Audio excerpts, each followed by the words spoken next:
Praise the Lord. இயேசு ஏன் விடாப்பிடியான விதவை உவமையை சொன்னார் என்பதை பார்க்கலாம். லூக்கா 18 அதிகாரத்தில் விடாப்பிடியான ஜெபம் மற்றும் தேவனுடைய நீதியின் மீதான விசுவாசம் வைக்க வேண்டும் அவசியத்தை கற்பிக்க இயேசு இந்த உவமையை சொன்னார். இந்த உவமையானது தேவனுக்கு பயப்படாமல் மக்களை மதியாத நியாயாதிபதியிடம் திரும்ப திரும்ப ஒரு விதவை சென்று நியாயத்தை கேட்கிறார். முதலில் அந்த நியாயாதிபதி அந்த விதவையை புறக்கணிக்கிறார். ஆனால் அவள் திரும்ப திரும்ப வருவதால் இறுதியிலே அந்த நியாயாதிபதி அந்த விதவைக்கு வேண்டுகோளை வழங்குகிறார். இரக்கத்தால் அல்ல, ஆனால் அவர் அந்த நியாயாதிபதியை தொந்தரவு செய்வதை தடுப்பதற்காக. இந்த உவமையில் 3 காரியங்கள் உண்டு. முதலாவது, உதவி தேவைப்படும் விதவை சமூகத்தில் ஆதரவற்ற ஒரு நபரை குறிப்பிடுகிறது. அந்த விதவை விடாப்பிடியாக ஒரு நியாயாதிபதியிடம் சென்று நீதியை கேட்கிறாங்க. இரண்டாவது, அநீதி உள்ள நியாயாதிபதி நேர்மையற்ற தேவனுக்கு பயப்படாத மக்களை மதிக்காத உலக அதிகாரியை குறிப்பிடுகிறது.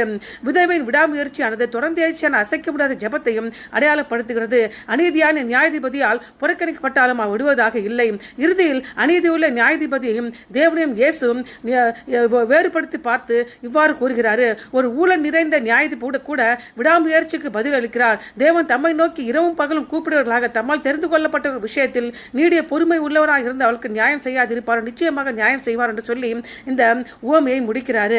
நீதி என்பது தேவன் நோக்கி கூப்பிடுவர்களுக்கு அவருடைய நீதியை பதிலாக குறிக்கிறது. தேவன் தமக்கு சரியான நேரத்தில் பதிலளிப்பார் என்று இயேசு இங்கு உறுதி அளிக்கிறார். அதனால் மத்தேயு 7 அதிகாரம் 7ஆம் வசனத்தில் இயேசு இவ்வாறு கூறுகிறார். கேளுங்கள், அப்பொழுது உங்களுக்கு கொடுக்கப்படும், தேடுங்கள், அப்பொழுது கண்டடைவீர்கள், தட்டுங்கள், அப்போது உங்களுக்கு திறக்கப்படும் என்று. கேட்பது என்பது ஒரு குழந்தை தன் தந்தையிடம் வருவதை போல தாழ்மையுடன் தேவை உணர்வுடன் தேவனுடன் வருவதை குறிப்பிடுகிறது. தேடுதல் என்பது தேவனுடைய சித்தத்தை பின்பற்றுவதில் பொறுப்புள்ள நடவடிக்கையுடன் கூட ஒருவன் ஜெபத்தை குறிப்பிடுகிறது. அந்த உதாரணத்துக்கு ஒரு நபர் வேலைக்காக ஜெபிப்பதை போன்று அதே நேரத்தில் தேவனுடைய வழிகாட்டிலும் சரிபார்க்கிறது போல இருக்கிறது. மூன்றாவது, தட்டுங்கள். தட்டுங்கள் என்பது ஒருவன் கேட்பதிலும் தேடுவதிலும் விடாமுயற்சி உள்ளடக்கியது.